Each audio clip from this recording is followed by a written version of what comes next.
Okay, good evening. Tonight's lecture is entitled Karaites and Khazars.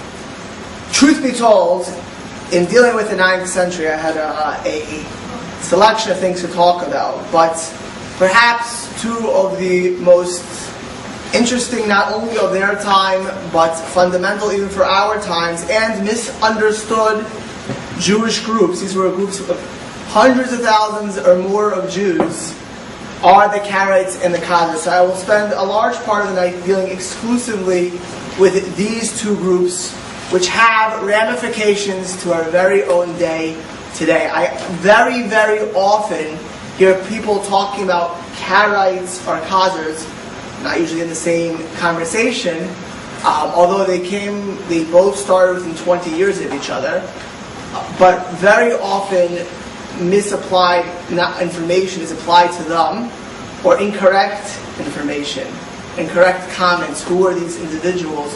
Who are these people who at one point were a large percent of the Jewish people? We left off last week discussing Babylonian Jewry and the rise of Islam. And we discussed at length the Reish Galusa, the exilarch of Babylonian Jewry, was the head of worldwide Jewry. At some points in history, after the Islamic conquest of all North Africa and the Middle East, the Reish Galusa, the exilarch, ruled over 90% of world Jewry. And the Reish Galusa's position was for over 1,500 years. During the long history of Babylonian Jewry, sometimes the Reish Galusa wielded more power.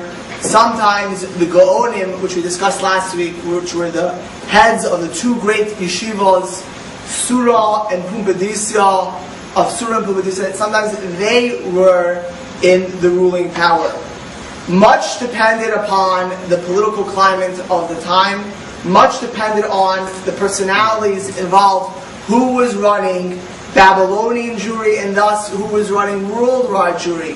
Would it be the Reish Galusa? Would it be the exilarch, the head from the Davidic line who ruled Babylonian Jewry, who the Arabs put at a pedestal, as we discussed last week?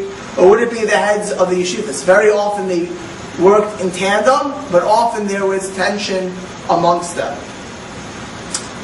It was actually a dispute of lineage that created the famous splinter sect of the Karaites in the 8th century.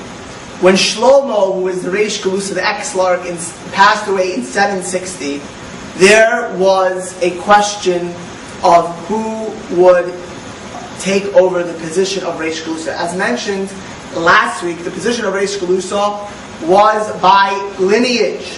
A person had to be from the house of David to take that position. Shlomo had no children, but he did have two nephews. Both of them were brilliant Talmudists, both very popular. One's name was Anan, and the second name was Hananiah. Anan was older, he was a greater scholar, he was more charismatic, with a greater personality. Nevertheless, both the Dean, the Rosh Hashiva of Surah, and the Rosh Hashiva of Pumbedisya chose Hananiah. And the reason was because Hananiah was apparently a more grounded, more God-fearing individual. This, of course, came as a blow to Anan. And Anan did not take this sitting down. On the contrary, Anan declared himself to be the Reish Galusa. He declared himself to be the exilarch, and he started to gain followers. Now, in those days, the way a person became the Reish Galusa is he had to be nominated by the deans of the yeshivas. Now remember, this is ruling over millions of Jews in the Middle East. He had to be nominated by the two deans of the great yeshivas, both having thousands of students. And then the Caliph of Baghdad, who was for most of the Middle Ages Arab history, was the greatest Caliph in the Islamic world, had to approve the position, which means that the position was given over by the Caliph of Baghdad. So when Anan goes around saying, I am the Reish Galusa, contrary to the Caliph of Baghdad, guess what happens to Anan? he ends up in prison. Not only does he end up in prison, he ends up with a death sentence that Anan is going to be killed. History is a very funny thing. God runs the world, and God puts different people in different places. So Anan gets thrown into jail for declaring himself the Reish Galusa. And who is his compatriot in jail? His compatriot is a Muslim named Abu Hanifa al-Numan ibn Tabitz. I'm sure everyone knows who this is. For those who don't know, he was the founder of the Hanufi, which is most of us, the Hanufi sect of Islam, which at the time was a moral sect of Islam, which was also unpopular because it was a non-conformist Islamic sect. And he told Anan, who's supposed to get killed on Sunday, when you go in for the caliph with your last plea of life, listen to me what to do. Do not say that you are a Jew, because if you say that, you're going to get the death sentence, because you said you're the exar. Claim that you really are a different religion. Claim that you really are the leader of not the mainstream Jewish people, but of a different religion. You have a different viewpoint of the world. And get some of your backers to back you on that. And that's exactly what happened. Anan goes in on the Sunday where he's supposed to get executed. He has the last word with the caliph. And he tells him, I would never come against your word, my majesty. You, caliph of Baghdad, would I ever come against you? Of course not. When I said I'm Reish Galusa, when I said I'm the exilarch, what I meant to say is, I'm an exilarch of a different religion. I wasn't rebelling against your word. I'm the head, which will become of the Karaites. I am the head of a different religion. We feel that these Jews went off the proper path. Now, if you're the caliph of Baghdad and you hear this, well, this is not such a bad idea, because it creates an opposition to a very powerful Jewish community which was in the Iraqi territory. We discussed last week, it was spread out throughout the Middle East, and he bought it. Anan then went ahead and started a religion, and he had potential followers. Who were these followers? Well, when Islam came in 634 and conquered Babylonia, or conquered Iraq, conquered the Sassanid Empire, it was a cataclysmic event, as we discussed last week. There are many people with different viewpoints, many isms going around. Christianity wasn't defined, Islam wasn't defined. And there were Jews who got caught up in literally a dozen plus small splinter sects. Some of the names we don't even hear are Issaites, Malachites, Nishuites, Shagdanites, Eugenites, all having their different flavors, their different forms. And the truth is, all of these small groups would have disappeared with history. However, Anan took them in. And in 770, just 3 years after being arrested and put into jail to be executed, he wrote his Sefer HaMitzvos, his book of principles, his book of mitzvahs. And what Anan did is he resurrected much of the old Sadducee doctrine. Now, we discussed the Sadducees at length when we discussed the Second Temple period. The Sadducees ostensibly believed that only the written law was true. The oral law was not. But we'll discuss that, we'll reiterate that in a minute or two. And he took some of these writings, he took the writings of Philo, who used parts of Judaism as allegorical, which we had discussed previously. And he created, as literally a new religion. Although all of his followers were from the Jews, so he basically brought that up. And he took all old Sadducee ideas, which meant that, and we'll go through this in detail, that you couldn't turn on the light on Sabbath, you couldn't have hot food on Shabbos. The Shavuos would always be the Feast of Pentecost, I think that's what they called it. It would always be on Sunday. Hanukkah, this week's Hanukkah, guess what? There's no Hanukkah for the Karaites, no Purim either. That's a rabbinic holiday. We don't follow rabbinic Judaism, so the Karaites. No Hanukkah, no potato latkes, and no jelly donuts. Right? No dreidel, none of that. The Karaites, interestingly enough, and we'll embellish upon this because it's very important, would have to make their own oral law, because basically, no matter what you're going to do, you can't just have a written law, because how do you understand anything in the written law? I discussed this at length in my excursus on the oral law. Now, because Anan, in starting the Karaite movement, used a lot of Sadducees' original thought patterns. There were those who erroneously assumed that what Anan did is he just took the Sadducees. The Sadducees were still around at some level, and what Anan did, he took them over. Who is the first Jew to seriously push us? His name, and we will discuss him at length, is Abraham Geiger. Abraham Geiger was the biggest proponent of Reform Judaism in Germany in the early 19th century. Abraham Geiger was at first actually friendly for Hirsch. Hirsch, of course, became his greatest antagonist in the 19th century. Both were, Hirsch was the head of the Orthodox community in Frankfurt, and Geiger was the head of the Reform community. Geiger contended, and we'll see how incredulous this is historically and sociologically in a minute, that the Karaites really came from the Sadducees. Right? He was not the first individual. A British theologian by the name of John Gill in 1767 maintained the same thing.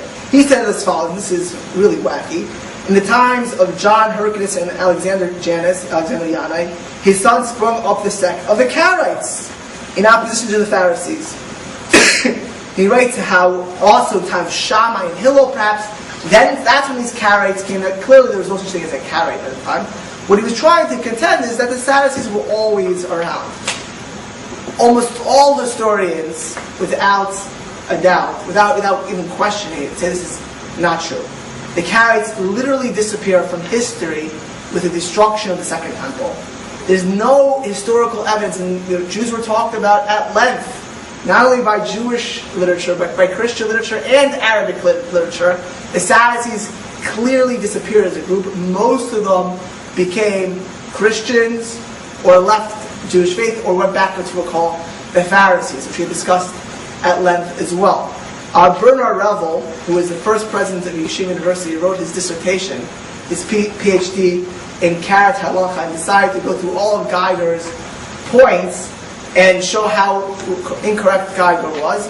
Also pointing out that what the Karaites themselves do, if you read their books, which Geiger did not, it's clear from his writings, and Revel did, that was his dissertation, is that the Karaites quoted the Sadducees. They quoted the Sadducees as people they were bringing as proofs to themselves. But they were certainly not a continuation of Sadducees. Lastly on this point, Rabbi Zwei, who I mentioned, is Yeshiva Miami, brings many proofs. And this I personally think makes a lot of sense, that the Sadducees were different than the Karaites. The Sadducees did not believe in the oral law. What they believed was that the oral law cannot contravene the simple text of the written law. Means if there's a question of the oral law going against the simple text of the written law wins. Otherwise, we follow oral law. Okay? That's why the Talmud says you couldn't tell who a Sadducee was and who a Pharisee was at times. They had to screen people. Well, the Karaites were clearly distinguishable from the rest of authentic Jewry, which we'll discuss. The Karaites were not hard to pick up who these individuals were.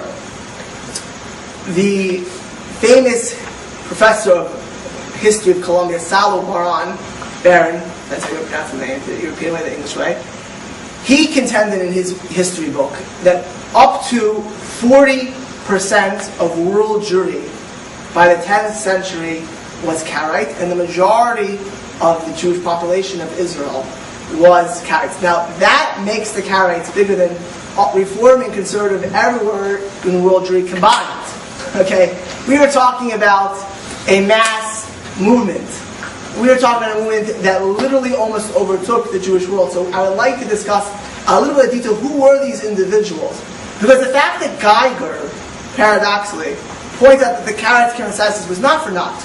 Because the next time, after the Karaites pretty much dissipated as a worldwide movement in the 12th century, that a movement would come against the oral law would be the Reformed Jews in the 19th century. And like the Karaites, they also had no tradition for that. Basically, what happened at post-Mendelssohn, we won't talk about Mendelssohn today, is that Reformed Jews who were assimilating in mass, and who you will almost find no descendants of these Jews, made Judaism user-friendly for Germany, user-friendly, and therefore pulled out the oral law, and eventually would take out the written law as well. Of course, Reformed Jews don't believe that the written Torah was given at Sinai. So Karaites were not only more numerous than Reformed and conservative land, they were more from. You will see these are religious Jews to a large extent. They practiced what they preached. They did not keep religion. They were daily Jews. What did the Karaites believe? The Karaites believed that the original form of Judaism was what God gave at Sinai. It was clearly God gave the Torah at Sinai, gave it to all the Jews as the 5 books of Moses, and that anything that was not in those 5 books was not true. Everything that was in the 5 books was true. There is a Messiah. There is a reward and punishment. There is only one God. But what's God's will? God's will is to follow what's in the books, and nothing like an oral Torah, which I really discuss at length. So for those who are not here for that lecture, should go back and listen to the tape or the MP3, and just going through how the oral Torah is obviously intrinsically bound with the written Torah. We discussed that when I discussed the Sadducees. And therefore the oral Torah is also out of the picture. How did the Karaites keep the Sabbath? Well, the Karaites kept Sabbath. They kept Shabbos. They didn't drive to shul on Shabbos. No. The Karaites, not only did they keep Shabbos, they did nothing. They did no malacha on Shabbos. They did not even kindle a flame. The Karaites held that when the Torah says you can't do kindle, they didn't say kindle, they learned it as burn. When we say or, they read it as burn. Really means to kindle. Anyone who knows Hebrew knows that. But they read yatzar as kindle and ba'ar as burn. Therefore, Karaites felt you cannot use any fire on the Sabbath. No hot food on the Sabbath whatsoever. You can't have any form of heat or any electricity nowadays on the Sabbath. That's why the Ran Rabbeinu Nisim, the great 14th century sage in Barcelona, Spain, said as follows: any Jew who does not have hot food on the Sabbath is assumed to be a Karaite. Because we can have hot food on the Sabbath. We put the food on before the Sabbath. Totally fine. As long as you don't start a fire, that's fine. Well, the Karaites told you couldn't use fire at all. That's where the custom comes of cholent. That's where cholent comes from. Cholent comes from all Jews had to have hot food on the Sabbath. Right? We saw cholent comes. We thank the Karaites for cholent. That's one good thing they brought to the world. If it wouldn't be for the Karaites, we would not have had cholent today. So we have to thank them for that. Well, if you're a Karaite today, and we'll see there are very few left, but if you're one of those Karaites, if you can't use fire on the Sabbath, you can't have even pre-existing fire, guess what you can't have today? Electricity. So if you're a Karaite today, you gotta pull out your plug to your refrigerator, you gotta pull out your plug to your freezer. That's what the frum ones do. What most Karaites today, even if they're Karaites, are not observant. But if you are an observant Karaite, you gotta pull out the plug to your fridge or your freezer, because you can't have any electricity at all. You have to turn off the circuit breakers. Karaites, when they went to the shul on the Sabbath, they prostrated. They bowed like the Arabs did, not like Jews do. Tzitzis. Did the Karaites wear tzitzis? Yes, they did. Not only did they wear tzitzis, but they wore tchelis. They still do if they wear tzitzis. Because they feel, Torah says a blue string, it doesn't say what the blue is, so any blue is okay. You don't need a certain shell or mollusk like the Talmud says. Any blue string, you can pick what blue you like, pick your favorite blue. Any blue string are good for tzitzis. Now, when I was younger, I was always told by, people that say, if your tefillin are too far down, they're between your eyes, you're going to be a Karaite. That's how the Karaites wear their tefillin. Karaites now it happens to be, according to Jewish law, the tefillin have to be above your hairline. They have to be approximately around here, about an inch above your hairline, ideally. If it's too far down, you don't fulfill your obligation. However, it happens to be that the Karaites didn't wear tefillin at all. They felt that the verse says, that you should tie it between your eyes and by your heart. Obviously that can't be literal. They also didn't know what tefillin are from the Torah. It must be metaphorical. It must be that you have to have God in your heart and in your head. There's no such thing as tefillin. Karaites don't wear tefillin. Same thing by mezuzahs. Karaites didn't have to fill mezuzah. They felt it was a metaphorical verse in the Torah. Some Karaites actually believe it and put a 10 Commandments on their door. A little thing of the 10 Commandments, because the 10 Commandments are the main thing.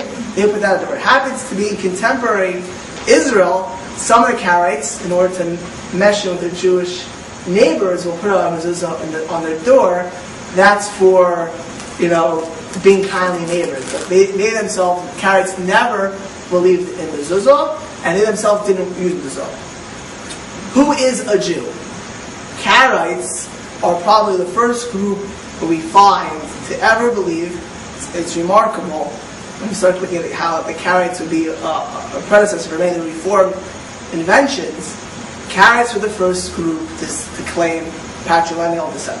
Okay, Karaites, it's clear from the book of Ezra, they claim it starts in Ezra, but we'll see Karaites claim there's patrilineal descent, and that we see certain figures in the Bible clearly marry non-Jews.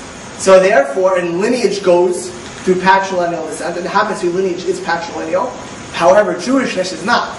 And what the Talmud says, it's actually an explicit Mishnah, and the Mishnah says this was always the case. The Mishnah then goes to the Gemara, in all the places where it looks like somebody married someone who's not Jewish, says they converted, and goes through all that. The Mishnah says there's only two ways you can be a Jew. Mishnah and Kedushin, and it learns it out from a verse in Tvarim and Deuteronomy. Either you convert or your mother's a Jew. That's it. A patrilineal descent is not true according to Judaism. Today, of course, Reform and Reconstructionist Judaism do this for various other reasons. How did the Torah, how did the rabbis and the Torah view the Karaites? Maimonides, of course, and Maimonides is not the first, says that anybody who doesn't believe in the oral law is a heretic, pure and simple. If a person doesn't believe in the oral law, according to Jewish dogma, they don't believe in God and the Torah. They don't believe in the whole Torah. You can't learn the Torah. As I said when I said the oral Torah, to quote Rav Hirsch, that the written Torah is just the shorthand notes of a lecture. The written Torah is incomplete. You cannot understand the written Torah without the oral Torah. Therefore, you don't believe in anything if you don't believe in the oral Torah. According to the Talmud, you are a heretic. You are a kafir. You are out of the Jewish camp. However, what Maimonides does say, the same, talking about the Karaites in specific, is that these people follow their fathers, and therefore there's something, they have a status called Tinak Shenishba, a child that's lost at birth. They're raised a certain way. They don't know any better. A person's convinced that what they do is right. And the Rambam says something very interesting. And even if a Karaite then goes ahead and meets a Jew or discusses with a Jew the law and he doesn't believe, he's still probably Tinak Shenishba. Why? Because he's already emotionally invested in his belief system. Once a person becomes emotionally invested, you can argue it to the 100th degree. And it's very, very hard to admit something different when your parents did this, and your cousins did this, and you all have shuas on Sunday, and you always never wear tefillin. It's very hard to believe this. So the Rambam says that Tinak Shenishba, and you should bring them back with love, not come against them. This is the Rambam, of course, is when it's in the 12th century. You should try to bring them back with love. And we'll discuss. Maimonides himself basically shut down the Karaites of Fastad, the old Cairo, because they were prevalent in Cairo when he came there. Halakhically speaking, the rabbis by the 17th century held that the Karaites were one of two things. Either not Jewish, because they went by patrilineal descent, they're questionable Jews, and even if they were Jewish, they're mamzerim. They have a din of bastard, because they don't follow halachic divorce. Which means that all of the divorces were not good. Okay, now this becomes a point of contention in the 20th century. Because remember, the Karaites are only using patrilineal descent. Now, the one thing the Karaites have going for them is they don't accept converts for 600 years, almost 600 years. That will change, as we'll discuss shortly. So there are no converts coming. So it's not like other sects of Judaism which got lost, like the early Christians, because they changed the law of conversion, as we discussed. Or if you look at certain, like Reform Judaism today, it's going to be non-halachic within a generation. It's already a majority non-halachic. Right? The Karaites did not accept converts, so you don't have a problem with conversion, but you have patrilineal descent. The consensus when the state of Israel was founded, the rabbinate said they are not considered halakhically Jewish. Now, the law of return allowed them to come in. This is like, even somebody, law of return allows Jews whose grandfather is Jewish and their group is Christian to come back in. That's the law of return.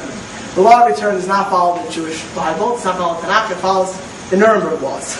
Okay? That's what the law of return follows. And therefore, the law of return allows them to come in, but they cannot get married to Jews and they are not considered Jewish. In fact, the overwhelming rabbinic consensus is that even if a Karaite would convert, they cannot marry a Jew because they are endowed a Jew, and if they're not a Jew, if they are a Jew, they're a mamzer. They're considered a bastard. Means they had no divorce, halachic divorces. They just had civil divorces. They may have had good marriages, civil divorces. They are considered a mamzer.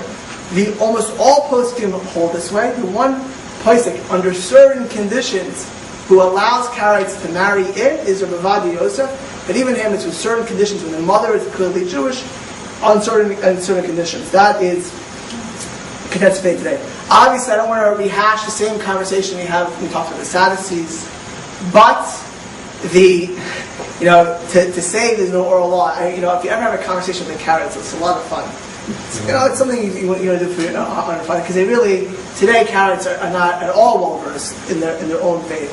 But you just meat and milk. Karaites, of course, meat and milk together is biblical. Now, they're going to be stuck at some level doing it. They don't wait 6 hours. They don't wait 1 hour. That's rabbinic. But what is meat and milk? So you say, why are you careful on meat and milk? Well, Torah says meat and milk. Torah says meat and milk. Where does Torah say meat and milk? It says, basar, I discussed this, and ches lamed beis. What's ches lamed beis? Is it chaleb? Is it forbidden fats? Is it chalab? Is it milk? You have no idea. You need to rely on the rabbinic tradition of vowelization. You can't read the Bible. The entire world, by the way, Christians, anyone who reads the Bible, relies on the Talmud's interpretation of the Bible. If you read the Septuagint or you go to Jerome's Vulgate, the Latin translation of the Bible, it's relying on our translation. The King James Bible is based on our translation originally, on the oral law. You can't read it. Right? All of these things. Sabbath. There's no indication what the Sabbath is. Rest from work on Sabbath. You know how often I get somebody, a Jew who doesn't know any of Judaism, they come to my house and they say to me, Rabbi, why can't I move boxes on the Sabbath, but I can't turn on a light? Turning on a light is just a piece of cake. Moving a box is heavy work, heavy labor, right? Obviously, that's the person who doesn't know what the text says, right? This Torah just says, keep all on the Sabbath, very severe punishment if you don't. What is the Sabbath? What does it say? It doesn't say it. All the Talmud's what's going to hash all of this out. Mezuzah, obviously, and Tefillin, Mezuzah and Tefillin, and many other, literally thousands of things. Slaughtering meat. What is shchita? How do you slaughter meat? Torah doesn't say. What are the 4 species on Sukkot? Right? Where are they? Torah says, like I commanded. What do you command? I discussed this with the consensus. I'm not going to review it, but just something to keep in mind. Now the Karaites did become popular. Okay, the Karaite movement spread at a certain point for various reasons. Partially because it was for all alternative movements. If a person has a weaker background, it's not spread amongst the scholarly class. It's spread amongst the weaker class. You have people going ahead and pushing it. They can seduce the masses. So the Karaites started to spread, and they had the golden age of the Karaites. Is from about the 9th century to the early 11th century. And they spread across the world. And at one point, they were very, if you read Middle-aged philosophy, there's something called Kalam. There was Islamic Kalam and there was Jewish Kalam. Kalam was almost an anti-Aristotelian philosophy. The Rambam, Maimonides, in his Guide to the Perplexed, bashes it to no end. But the Karaites were very prevalent in Kalam. The Karaites became 40% of, perhaps up to 40% of world Jewry, and the majority of Israeli Jewry. Until one of the greatest figures, and there's always a great figure these times, that comes up, Rav Sadia Gaon becomes the head of Babylonian Jewry. Who is Rav Sadia Gaon? Rav Saadia Gaon is perhaps the most famous Gaon of all of the Gaonim. Remember, the Gaonim go from the 6th to the beginning of the 11th century, end of the 10th, beginning of the 11th century. Rav Saadia Gaon, really 10th century, excuse me. Rav Saadia Gaon was born in Egypt. His father, Joseph, was a teacher, and he was a child prodigy. A brilliant child. And at the age of 19 years old, he wrote the first Hebrew dictionary. And the first book of Hebrew grammar, called Agron, which people, scholars to our very day, study for grammar and Hebrew dictionary. All the famous poets, Ibn Gabriel, Judah, Levine, would all use the Agron. In fact, Avram Ibn Ezra, who lived 200 years later, one of the greatest Spanish sages, praised the Agron so highly. This was a book written by a 19-year-old. Well, Rav Saadia Gaon, at a young age, looked around him and he saw these Karaites. And he said, what in the world are these people? They're breaking Jewish law. No one's taking a strong stance against them. At the age of 23 years old, and it reminds me of Hirsch, because Hirsch was 26 years old when he wrote the 19 letters against Reform Judaism. At the age of 23 years old, Rav Saadia Gaon takes on the Karaites in Egypt vociferously and starts demolishing them through homilies, through sermons, through written documents, taking them on piece by piece.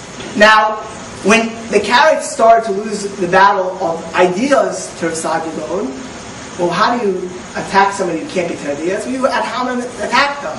Well, they didn't just ad hominem attack Rav Saadia Gaon, trying to destroy his reputation. They physically tried to kill him. They went after this 23-year-old upstart who was daring to come against them and tried to kill him. He had to escape Egypt for his life at the age of 23. I mean, they ransacked his house, they destroyed some of his works. Saadia leaves Egypt, goes to the Holy Land for a period of time, and starts writing works. And Saadia Gaon wrote in Arabic, which was, at the time, novel. Until that point, all Jewish work was written either in Hebrew, which is a scholarly class, or Aramaic, which was what Babylonian Jewry had spoken for generations. Well, since Arabic had become the prevalent language of the world, Rav Saadia starts writing books in Arabic to take them on. Now remember, and I don't want to jump to Reform Judaism, because, again, the next major theological break, which is serious ramifications. Now, I had a Reform Jew by my house, just a very fine person. I mean, a person I respect on so many levels, a warm individual, very, very intelligent, and I mean very intelligent. And the person started telling me at the Reform Temple, and I said to them, do you theologically believe in it? I said, do you theologically think that that's right? They're talking how comfortable they are, how nice it is. I said, okay, very nice. Do you theologically think you're right? No answer. I mean, there's no answer. It's the comfort level. And the person never really thought about it. I can tell. This was not only an Ivy League, but I'm talking a person who has a higher graduate degree in Stanford. I don't want to say more than that. Brilliant individual. I said, you're telling me this is a pretty serious thing in life. You're talking theology, this is your whole life. You're very comfortable. Do you believe what you're doing? Right? Do you believe what you're doing? So Rav Saadia Gaon was first in Arabic. Rav Hirsch reformed it in Germany. They translated, of course, Mendelssohn translates the Biur, was the first German translation of the Bible. And reformed it as they immediately switched to German over Yiddish or Hebrew or any language to do the sermons. So Hirsch, of course, took them on and did the same thing. He went back to German also and penned in German in order to fight against them on their own turf. So Rav Saadia Gaon starts writing. He wrote a classic work, and this is a very popular sefer until our very day, called Emunah V'Deis, right? The book of belief and ideas, which had a tremendous influence on Jewish thought, which he discussed Christianity, Islam, even Hinduism and Buddhism, which were around, and the Karaites at length. It was in 10 sections. He discusses the oral law, Mishnah, Talmud, and really an all-encompassing book. Listen to his words of introduction. It pains my heart to see many Jews engulfed in oceans of doubt and struggling in the raging waters of error. and there is no diver to help them out of their depths, nor a swimmer to lend them a hand. And as the Almighty had taught me the way to help them, I considered it my duty to extend a helping hand to them. To extend a helping hand to them. This became a ruler book. Rav Sadia eventually, at the youngest age ever, becomes the Rosh Yeshiva of Surah at 45. This position was traditionally held by 80-year-olds. Okay, Surah was the most prestigious yeshiva in the world, and the most prestigious position. He would, of course, have to do with the Reish Galusa himself, who was a very strong personality, which we don't have the time to discuss today. Rav Sadia also wrote a book called Tafsir, which was a book of knowledge and wisdom on the Bible. Many of Rav Sadia Gaons, he was not only brilliant in Talmud, Mishnah, poetry, he was brilliant in all the sciences. He wrote on every topic there that's clear from all the sages who wrote about him. But many of his works did not survive the test of time. Maimonides wrote about Rav Sadia 200 plus years later. Were it not for Rav Sadia Gaon, the Torah would have almost disappeared from the Jewish people. For it was he who shed light on that which was obscure, strengthened that which had been weakened, and spread Torah far and wide by word of mouth and in writing. The Karaites would soon dwindle after Rav Sadia. He really took them on theologically. Ideas, in the world of ideas, not the world of comfort, not the world that we would like to be. What is true and what is not true? Right? Not what my mommy told me, not what my papi told me, but what is true? What does the Torah want from us? And that's what Sadia Gaon wanted to prove, and that's why he won. He beat the Karaites. They lost tremendous numbers, came back to Torah true Judaism because of Rav Sadia Gaon. And although they would still be around, they would never be the same after Rav Sadia Gaon. Rav Sadia Gaon, we'll discuss the next lecture, when he passes away in 942, really that will end the hurrah of the Gaonim in Babylonia and world Jewry scholarship, which started to transfer to North Africa and Spain and into France with the House of Rashi. Those were future lectures. In Spain, the Karaites went, but they were chased out by the rabbis. In fact, the Rabbanim of Spain went to the Spanish caliphs and got abandoned from Spain pretty much. So when it's not able to spread to Spain. Karaites, again after Sadia and a little bit later, start to disappear from history to a large extent. It's a minor movement, not a major movement. And in the 14th century, though, some of them come to the Crimea and Lithuania, because the Karaites will be still a small group in Egypt, and they'll end up coming to Crimea, Lithuania, at the behest of a Grand Duke Vytautas in 1397. These Karaites would be a small community, and they're famous for having 3 windows in the house. A window for God, a window for the family, and a window for this Grand Duke who invited them into the house. Interestingly enough, they were really a small group, always several thousand, never too populous. But in the early 19th century, because the Russian Tsars, now we will discuss at length the anti-Semitic pogroms of the Russian Tsars, because unfortunately, most of American Jewry, most of lost American Jewry, came from these Russian Jews. If you look at the descendants of the 50% plus American Jewry who is unaffiliated in this country, they're mostly the Russian background, because German Jews, the small German Jews who came, and most of them are gone from us, either Russian or Romanian, who came in the late 19th century because of these pogroms, because of the rabid government-sponsored anti-Semitism in Russia. It would, of course, also start the communist movement, start socialism to a large extent. It would start the Zionist movement to a large extent. It would have a lot of ramifications, this Russian boiler cooker in Russia, putting tremendous financial, philosophical pressure on the Jews of Russia, a very numerous population. Well, the Karaites were subject to this pressure. Then they said something differently. The Karaites, under Avram Furkovitz, said, we're not really descendants of the Jews. We're really descendants of the Khazars. We are not biologically descendants of the Jews. We're a different religion. Don't persecute us. And they sold themselves. In fact, many of these Crimean, called Karlers, the Crimean Karaites, actually adopted Jesus and Muhammad as prophets as well. They were then spared the anti-Semitic decrees of the Russian Tsar. In fact, Karaites were not subject to all of the forced induction of 7-year-olds, which the rest of Russian Jewry was in the 1840s. They were not subject to all of the pogroms. Not only that, this is an amazing thing. When the Nazis take over Odessa and all the Crimea, well, they start looking, who in the world is Karaites, these Crimean Karaites? Who are these people? Are they Jews? Because if they're Jews, they're not going to have good fate. And he actually sent a question to 3 Lithuanian rabbinic or Torah Jews who the Karaites were, not telling them what they did. They all said that they're not Jews. They all knew why the Nazis were asking. In order to spare the Karaites, they said they're not Jews. they were coming from Jewish background. Today, these Karaites actually, the descendants, were about 13,000 in 1897. They pulled over 13,000 Karaites of these Karaites. There are probably a few hundred left in the world. But they, by the worldwide Karaite movement, are not considered Jews. They are not considered even Karaites. And in fact, they campaigned against them that they should not be allowed in the longer term.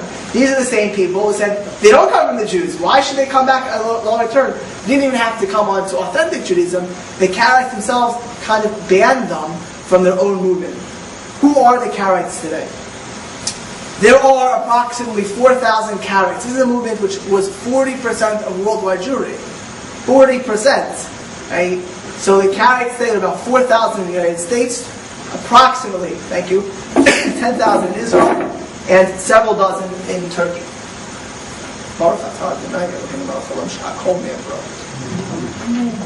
Okay. As mentioned, the rabbinate did not think them as Jews, and in fact pushed for them not to be allowed under the law of return. They were not successful under that. The Karaite leadership in Israel, Karaites are mostly found in Ramla, Ashdod, and Beersheba.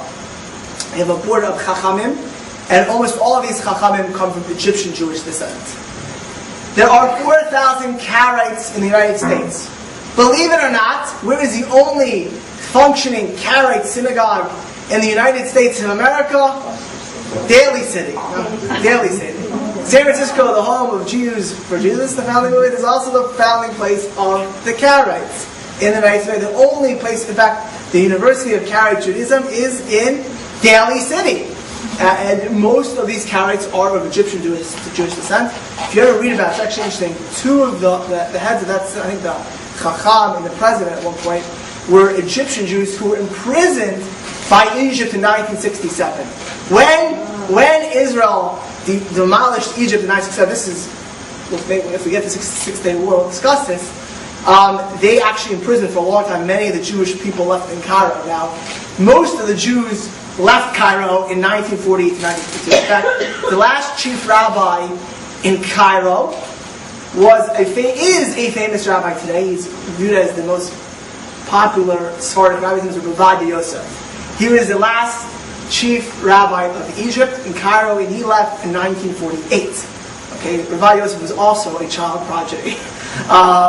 So most of the Jews that were left there were Karaites. So they arrested a lot of the Karaites who were also halakhic Jews, but it was mostly Karaites. Now the Karaites until 2007 did not have conversion.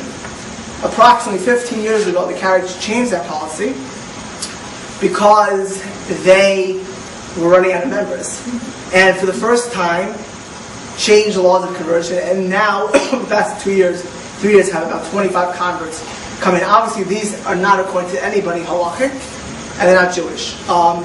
There are about 80 Karaites. There's one synagogue called Kahal HaKodesh Ben Sikra Ben Mikra in Istanbul. So about 80 Karaites left in Turkey as well. They are, like all movements that leave Torah Judaism over time, irrelevant today. Irrelevant. They made no mark on a serious basis of Jewish history. They did not withstand the test of time. And even the Karaites today, they're mostly illiterate, unobservant, and that's what they're going for converts. You always know when the laws of conversion change, It's because, I just read today, the conservative Jewry is now welcoming interfaith. It's not today's discussion, but whenever you have membership problems, an easy way to solve that is by changing the laws of who can be a member. It's just an easy way to solve the issue. If you change membership, then you can be more inclusive. Not theologically binding, but it's just a numbers game. The Khazars. Look at source number 1. The Khazars are, and I'm going to discuss at one because the Khazars are almost esoteric. I mean, who these Khazars were and what they were, and their ramifications to our day, that's what we'll discuss now. And I'm going to spend a little bit of time just proving about the Khazars because there's not a heavy amount. They were in a part of Europe which was not particularly civilized, and they were extant from the 7th to the 10th century in an area where 99% of Europe, but for the Jews, were illiterate. We saw that only 1% of Europe was literate at the time, were able to write.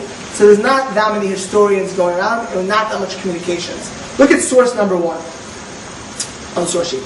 This is American author, historian, this is a great folk storyteller, Nathan Oswald, in Pictorial History of the Jewish People, 1953. Of all the astonishing experiences of the widely dispersed Jewish people, none was more extraordinary than that concerning the Khazars. The Khazars were a semi-nomadic Turkish people who established a humongous kingdom called Khazaria or Khazar between the 7th and 10th century. This was one of the largest entities in medieval Eurasia. Not even actually as large, was the Franks under Charlemagne, but even Charlemagne's kingdom was not as large. The next largest kingdom would come up after the Roman Empire would be the Mongols in Europe. I'm not talking about Islam. And they accomplished all of what is today modern-day Russia, Western Kazakhstan, Eastern Ukraine, Azerbaijan, large parts of the northern Caucasus of Georgia, the Crimea, northeastern Turkey. Khazaria was one of the major arteries of commerce going between the Islamic world and Christian Europe. In fact, it was in the middle of the two, and it was part of the Silk Road. What does Khazar mean? Well, no one's really sure, but most historians assume comes from the Turkish verb to wander. The first time we find the Khazars in the history books is they joined with the Byzantines. We discussed this last week. In their battle against the Sassanid Persians, they joined with the Byzantines in their side. Now, interestingly enough, the Jews are, of course, cheering against the Byzantines. So the Khazars come, they're on the side of the Byzantine Empire, who, under Justinian, banned all Torah study, banned the synagogues, forcibly converted Jews. As discussed at length, these were people, the Byzantine Empire, would have destroyed Jewry. That's what we discussed last week. The Khazars not only joined the Byzantines, but in numerous marriages between the Khazars and the Byzantines, so much so that one of the Byzantine kings, heads of the Byzantine Empire, was called Leo the Khazar, because his mother was a Khazar. Originally, the Khazars practiced traditional Turkish shamanism. They focused on a sky god called Tengri, but they also had many Confucian ideas as well. The Khazars were exposed to Judaism. There was, and this is a historical fact, many Jews in the Crimea, many Jews escaping from the Byzantines in particular. Some for that small period of time where the Persians were dangerous. Others were mountain Jews, which are there to this very day. I mean, if you meet Bukharians, they're going way back into time with their population. At some point, and we'll discuss this soon, in the 8th or 9th, early 9th century, the Khazar royalty and nobility definitely converted to Judaism, and part of the general population followed. Now, the Arabs, the Persians, claimed that all of the Khazars are Jews. Listen to the Persian historian, 10th century, Ibn al-Falik al-Hamadani. This is actually a famous 10th century Persian historian who reported that all Khazars are Jews, and other Arabs mimic that. However, many historians disagree. that not all Khazars were Jews, and that's probably true that not all Khazars were Jews. D.M. Darnlop, who was the most famous author and historian of Khazars, who wrote a famous book in 1954, claims it was only the upper class was converted. Others, such as Kevin A. Brook, who wrote a book a few years ago called The Jews of Khazaria, asserts, and he brings proof, which is beautiful. If you look at all the burial customs of Khazaria, you can see how the people were buried, that they used to have like pagan burials, with all kinds of things buried with them, with very elaborate burials. All of a sudden, in the 9th century, they switched to shrouds and plain coffins, like a Jewish burial. And so he contends that a lot more than just the nobility converted. When did they convert? All historians say it was sometime after 740 and sometime before 830. Khazari Cornish newspapers say that already by the year 830 it was clear that the Khazar kingdom had converted to Judaism. In fact, when Cyril, for those who don't know the Christian history, Cyril was the apostle who converted the Russian Empire. When Cyril, who was very popular amongst the Slavs and converted the Slavs in mass, came to Khazaria, he was rebuffed. He was not able to convert the Khazars. And the head of the Khazar Empire in the year 860 was named Zachariah, not a Turkish name. Okay? There are Arab sources who say that Isaac Sangri or Yitzhak HaSangri was the rabbi who converted them. Rav Sadi Gaon has letters to the Khazars. The Karaites, not like Furkovitz, we say later, actually call the Khazars Mamzerim. They did not like the Khazars. They were clearly a rabbinic Jewish sentiment. It was rabbinic, which was why Furkovitz's claim that the Crimean Jews were Khazars, for anyone who knew anything of history, was absurd. When he claimed to the Russian Tsars, don't persecute us, we Karaites are Khazars, that obviously is not true. The Khazars never had anything to do with Karaite Judaism. In fact, if you look at early Karaite sources, they blasted the Khazars. But alas, the Russian Tsars never read early Karaite writings. And the Karaites were able to get away with their claim.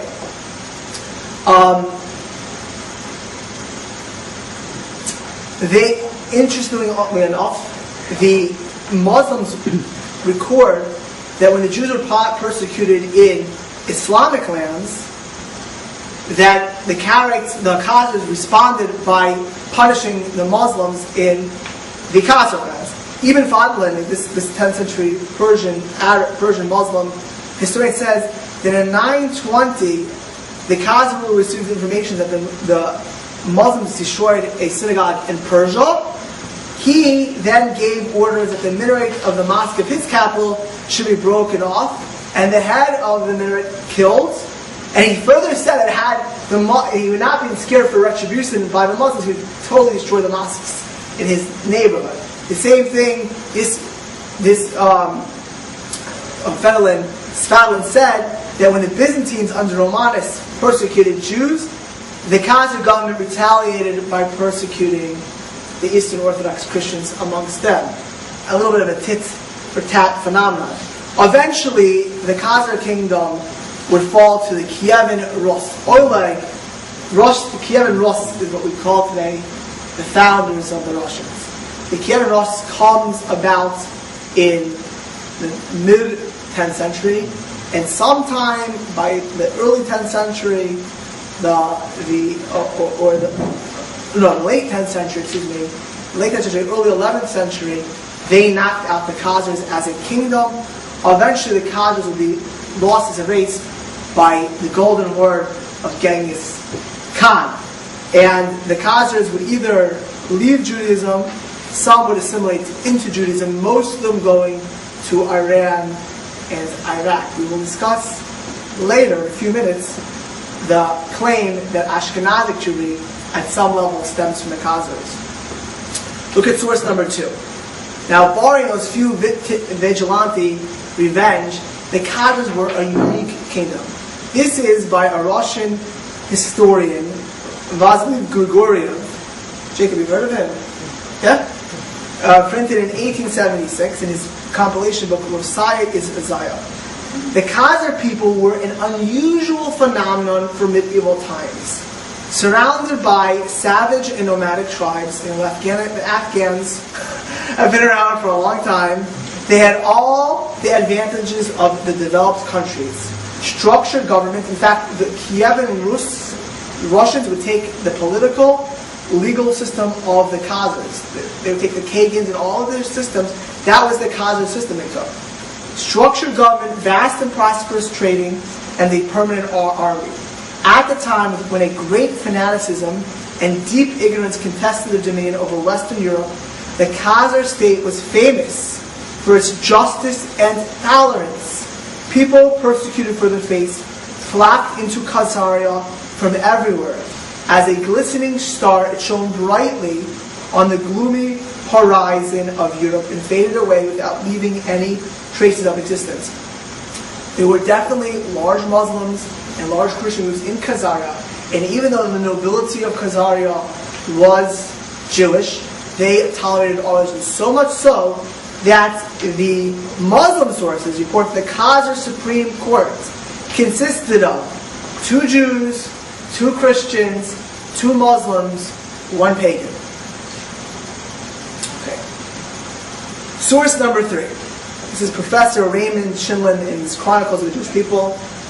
Though the Jews were everywhere a subject people, and in much of the world persecuted as well, Khazaria was the one place in the medieval world where the Jews actually were their own masters. To the oppressed Jews of the world, the Khazars were a source of pride and hope, for their existence seemed to prove that God had not completely abandoned His people. Remember when I discussed Christianity, how the Jews were forgotten. Right? You are the oppressed people, the wandering Jew, and how Christian polemics in the 4th, 5th, and we'll see later, until the 19th, 18th, 20th century, would claim the Jews were for a law, and they were cursed because they rejected Jesus of Nazareth.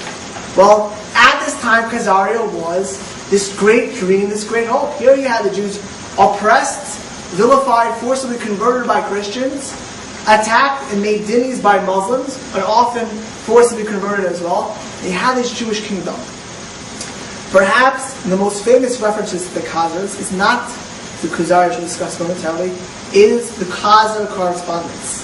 The Khazar correspondence is a couple of letters written by Chazdai ibn Shaprut.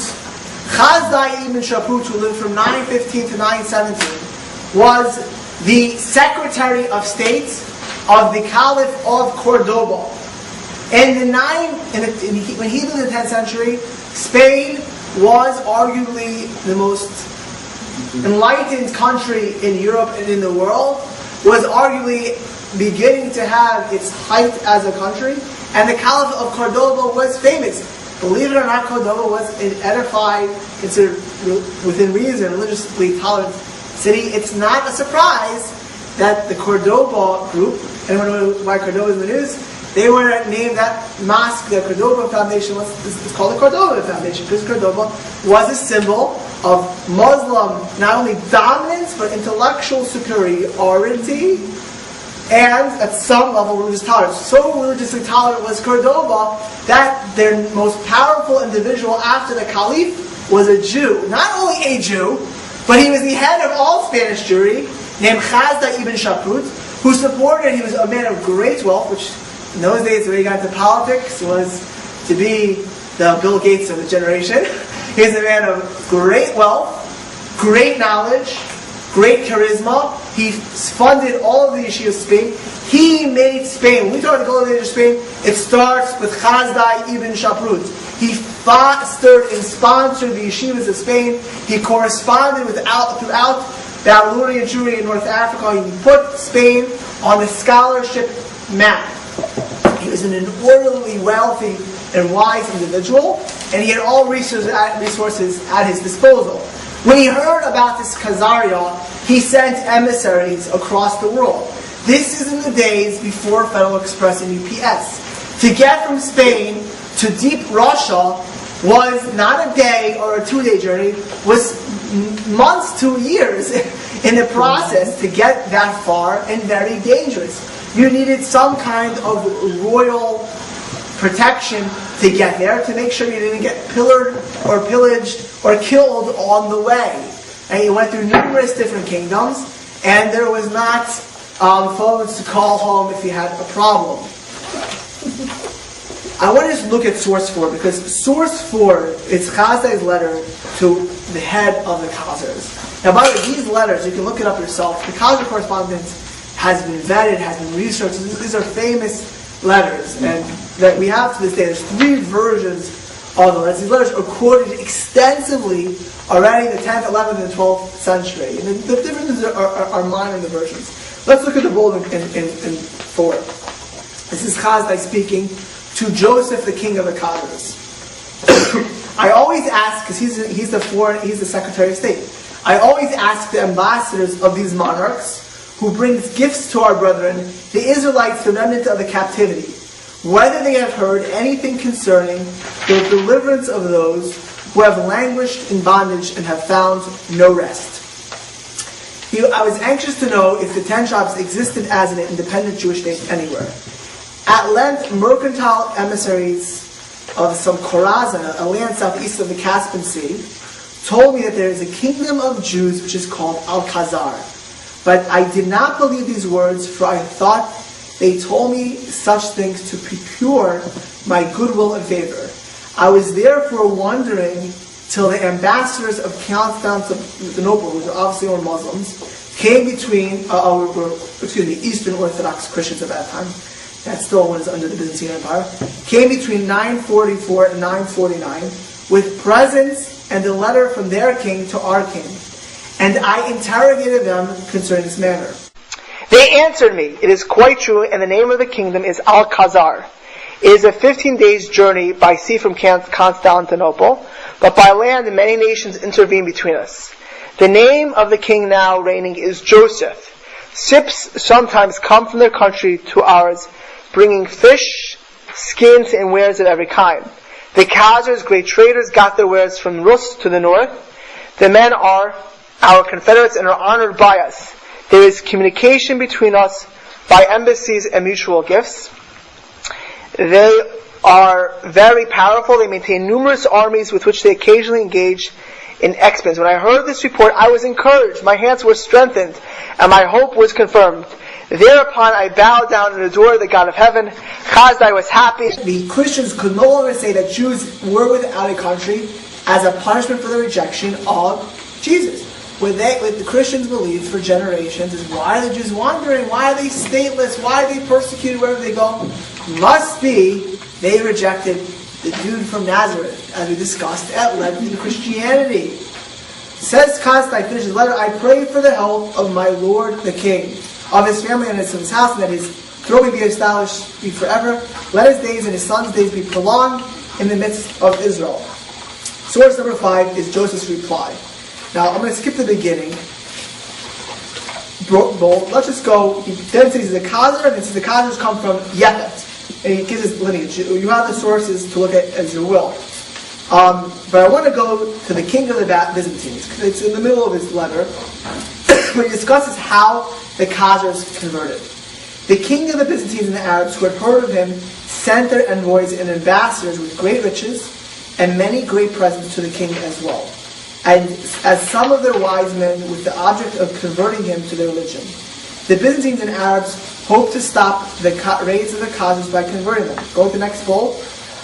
So that Joseph discusses how the king spoke to the Muslim theologians, spoke to the Christian theologians, and asked the Muslims if it's between the Jews and the Christians, who should you believe?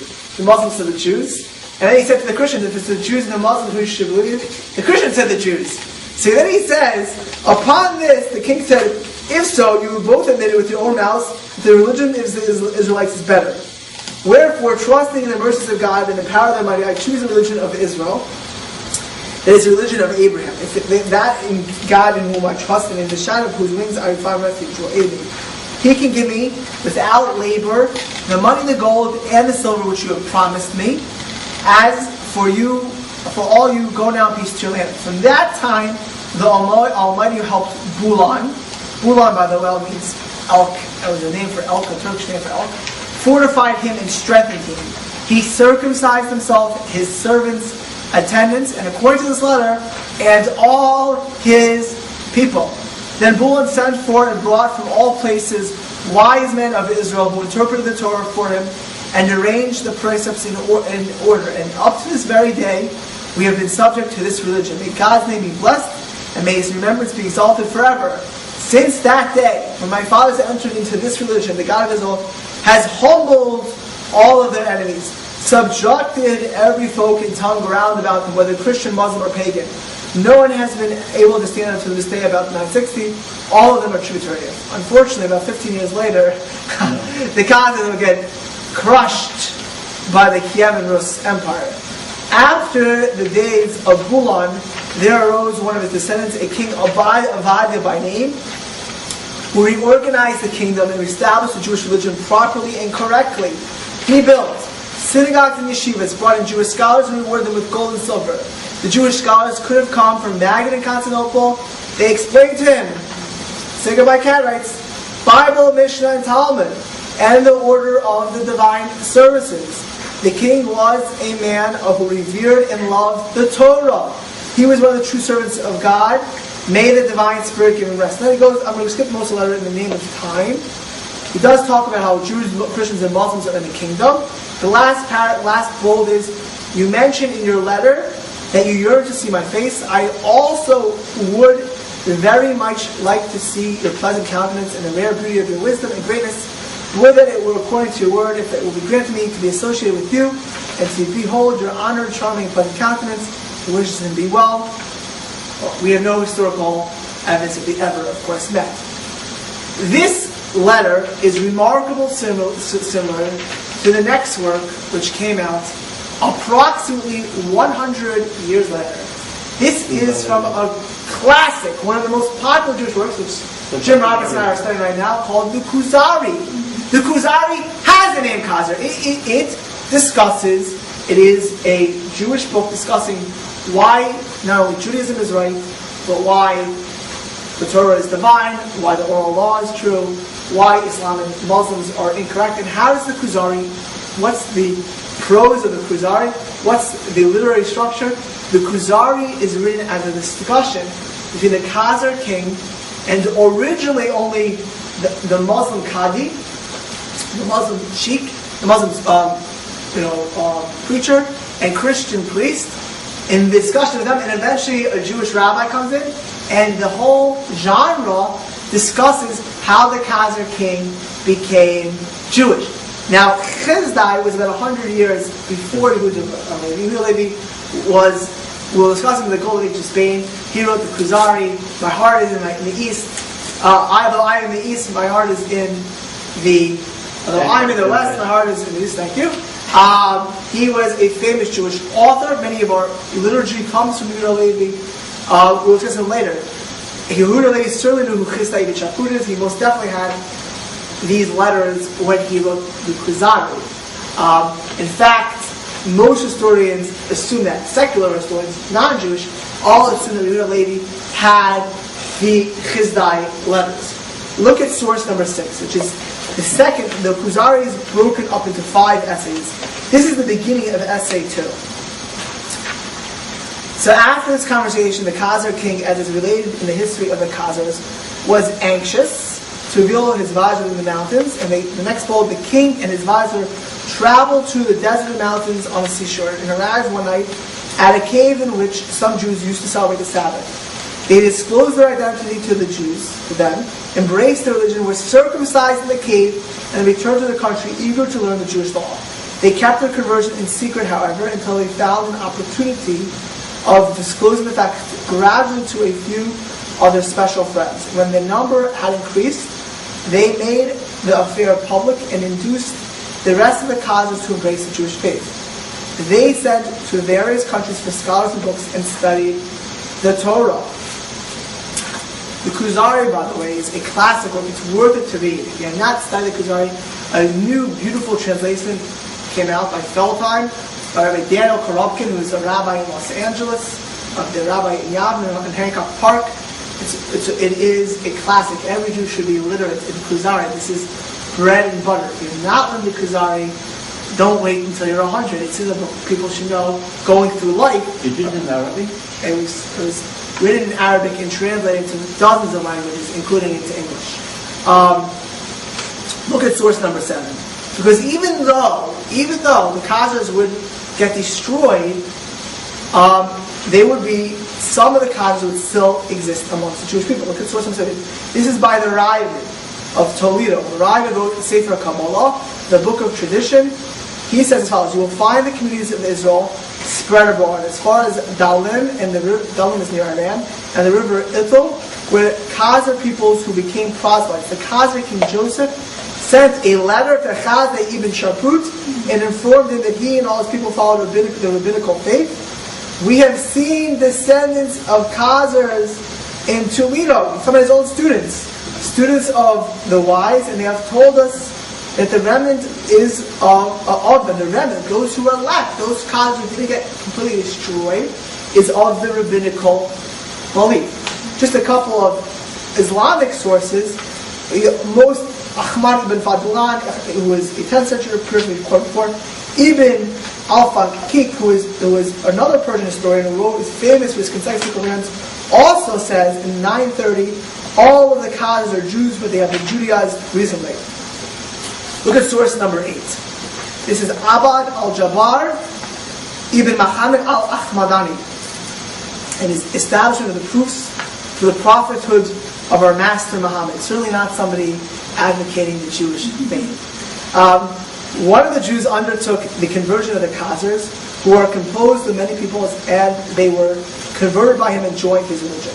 This happened recently in the days of the Abbasids, 6th and 8th century, but this was a man who came single-handedly to a king of great rank, to a very spirited people, and they were converted by him without any recourse to violence and the sword, which was novel when Christianity spread throughout Europe. You know, the Oscars, the Franks, how they spoke Christianity by the sword. The Muslims certainly spread by the sword. That was, jihad was a dogma of theirs.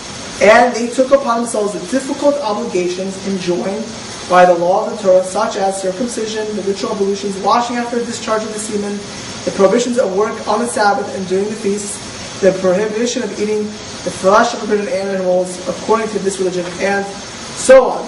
There are many Russian sources which discuss the Khazars. Byzantine sources, look at source number 9. This is 9th century monk Christian of Stavelotz in his Exposisto in Mattham of Evangelism. For Christians are even found in the lands of Gog and Magog. And now if you look, by the way, at Islamic literature also, maybe far the land of the Khazars, they call it Gog and Magog. Avadia, Asadiagon also has some kind of languages as well, who are a Hunnic race. He claims, this 9th century monk, that the Khazars are from the Huns, the Avars perhaps, the Huns, which most historians don't agree with. I mean, he didn't see them firsthand. They're from the Hunnic race, and they're called Khazari, circumcised and observing all the laws of Judaism. Now, why are the Khazars very relevant today? Okay. There is, and you can, if you want to have fun, Google this.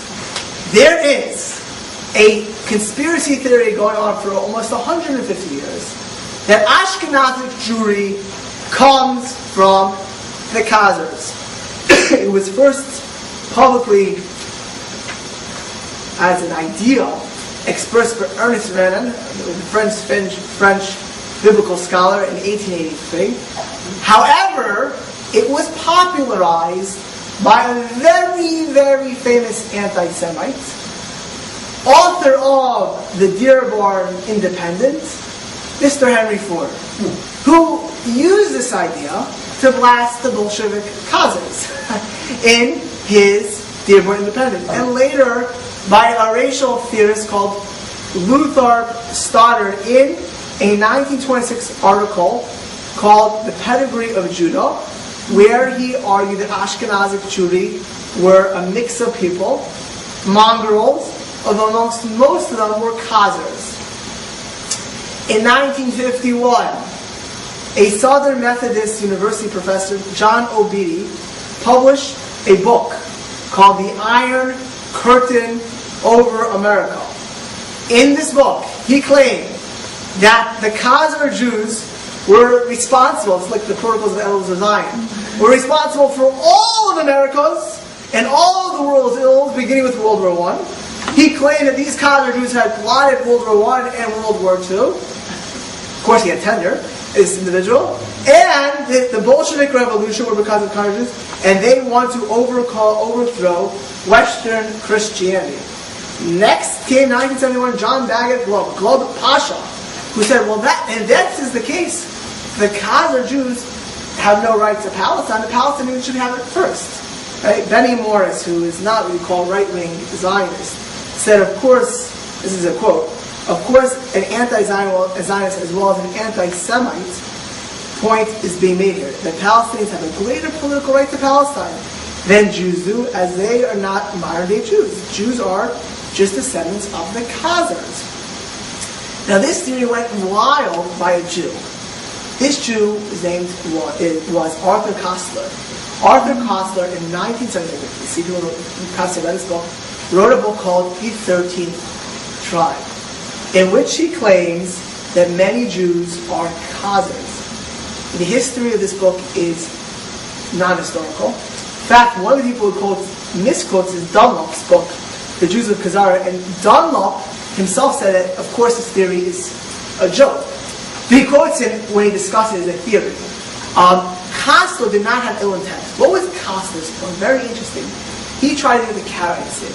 Koestler said, it's not right to call the Jews Christ killers or give them any blame for anything. He's a secular Hungarian Jew, like George Soros. Secular Hungarian Jew, trying to get Judaism out of any problem in his own mind. He said, I don't want to say that we do this. We're descendants of the Khazars. That was his stated desire in writing the book. He said he didn't know any anti-Semites had used this idea previously. And this is very interesting. This is a quote by him. He said, as far as Israel, he didn't look at it as a biblical mandate, but it was voted by the United Nations. The fact that the Jews came for Khazars were irrelevant in his mind. Now, historians across the board obviously hold no claim. We'll discuss it in a minute. But the Khazar theory became a worldwide theory by anti-Semites and, in particular, anti-Zionists. So already by the 1970s and 80s, Russian anti-Semites, chauvinist ones like Lev Gumilev, portrayed Judeo-Khazars of disrupting Russian policy, theology, and success since the 7th century. Neo-Nazis and Holocaust denial organizations particularly were fond of the Khazar myth, and they even have a cabal called KZV. Put KZV. Try, you don't get bored, you Google things. You just, put this, Khazar Zionist Bolsheviks. Now, don't do this in front of little children, because the websites you'll get will not be pretty. Right? Khazar Zionist Bolsheviks. Right? And this by Al Jazeera and other Islamic organizations would go ahead and use the Khazar story to, like a Protocol of Elazar, to claim that the Jews were usurping power, especially Israel. Now, this is conspiracy gone wild, and the truth is it would disappear. But for people have a stake in claiming this. Because if the Jews are descendants of the Khazars and not the ancient Israelites, okay, now, besides, which we'll discuss in a minute, the Ashkenazic Jewry is cleared up in the Khazars, but they forget that Sephardic Jews are actually more populous than Ashkenazic Jews in Israel. They forget all the Middle Eastern Jews, and this doesn't explain the Sephardic Jews for sure. But they wanted to say that they have no right to Israel. They can't claim that they have a right to go back to Israel. This goes against Christian Zionism as well. These aren't the ancient Hebrews. These aren't the ancient Jews. And so you'll find Christian identity, black Hebrews. I actually once had a black Hebrew in Philadelphia. Of course, the black Hebrews claim that they are the biblical Jews. I once had a crazy conversation. The guy must have had an IQ about 40. Just we did talk to the guy, but he claimed that I was during the conversation. I was talking to him, and I was from Satan. And he saw me pictures of why the blacks are the real Hebrews. If anyone knows the history of black Hebrews, it's not even. There's no credibility to me. they are very anti-Semitic, and in fact, most Black Hebrew groups are on the ADL's watch list as anti-Semitic. Okay, I had a serious conversation with this person who pretty much accosted me in Philadelphia at one point when I was at university there. They are a dangerous group, I must tell you. I think Eric Cantor this year, who is now the majority leader of the House, and a Jew who prays in an Orthodox synagogue and was an Orthodox rabbi, although he himself is not Orthodox, was threatened by a Black Hebrew this year, called him all kinds of Lucifer and whatever. British Israelism, Anglo-Israelism, for those who don't know, also picked up this year. Anglo-Israelism is also an interesting thing which people don't know, that there's a school of thought in Britain that really the 10 lost tribes is England. And the House of Windsor is from the Davidic line. Now the Jews are usurpers. Anyone who wants to knock out Ashkenazi Jews, which they fear about the Sephardic Jews, they will use this theory. Bernard Lewis, professor of Oxford, said in 1999, this theory is supported by no evidence whatsoever and has long since been abandoned by all serious scholars in the field, including those in Arab countries where the Khazars theory is little used except in occasional political polemics. Now, I once had Orthodox Jews ask me if this is true. I mean, this is like literally believing, the purpose of elders resign when all the Jewish rabbis get ahead and plot the world, and every year, this is so incredulous historically. I mean, let's just start simple. Ashkenazic Jewry. We can track exactly where from the house of Rashi coming up through northern Africa. Clearly, the house of Rashi way before anything else. Right? You have Ashkenazic Jew in Gaul. Way before all kinds. I mean, this is historically documented. But beyond it, did you ever think, why do Ashkenazi Jews speak Yiddish? Yeah, the Khazars spoke Yiddish. Khazars were Yiddish because the Khazars had no Kohanim or Levine. The Chavetz Chaim was a Kohen. I mean, it comes to show that many Kohanim, I'm a Levi. I'm a Levi. Okay? And then the list goes on. I mean, archaeologists, historians, anyone of credential doesn't believe, but race theorists and anti-Semite and conspiracy theorists picked up on it, mostly in the past 30 to 40 years, and mostly for anti-Zionistic agendas. It really doesn't answer even on their anti-Zionistic agendas, because again, the majority of Israel currently is about 55% from Middle Eastern and Sephardic background. Only about 45% of Israel is Ashkenazi. So, even in their anti-Zionist background, even in this crazy theory, it wouldn't make sense, but they want to use it as a political basis. Genetic tests have been done in the past 15 years, all of them showing that Ashkenazic Jewry and Sephardic Jewry are pretty much identical. All genetic barriers. In fact, by your wedding, you had Hammer. Was it Hammer? Who is related to Sherman Gold?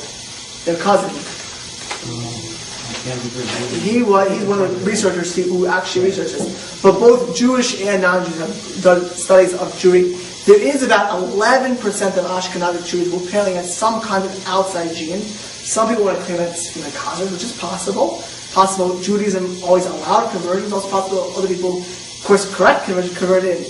But according to Nicholas Wade in the last study, Nicholas Wade is a scientific reporter for both the New York Times and Nature Scientific, that the result, when he's talking about the Hammer study, which was, if you want to look at the studies, Proceedings of the United States National Academy of Sciences, which compare the Y chromosomes of Ashkenazic, Roman, North African, Kurdish, Near Eastern, Yemenite, and Ethiopian Jews with 16 non-Jewish groups from similar geographic locations. It found that despite their long-term residence in different countries in isolation from one another, most Jewish populations were not significantly different from one another at a genetic level.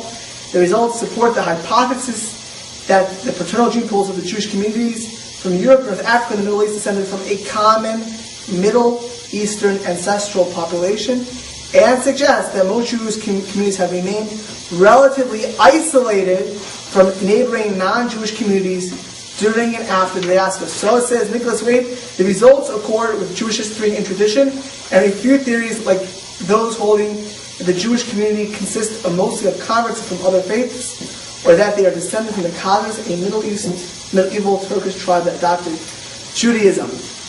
That ends tonight's lecture. The next lecture will be on the golden age of Spain. Thank you.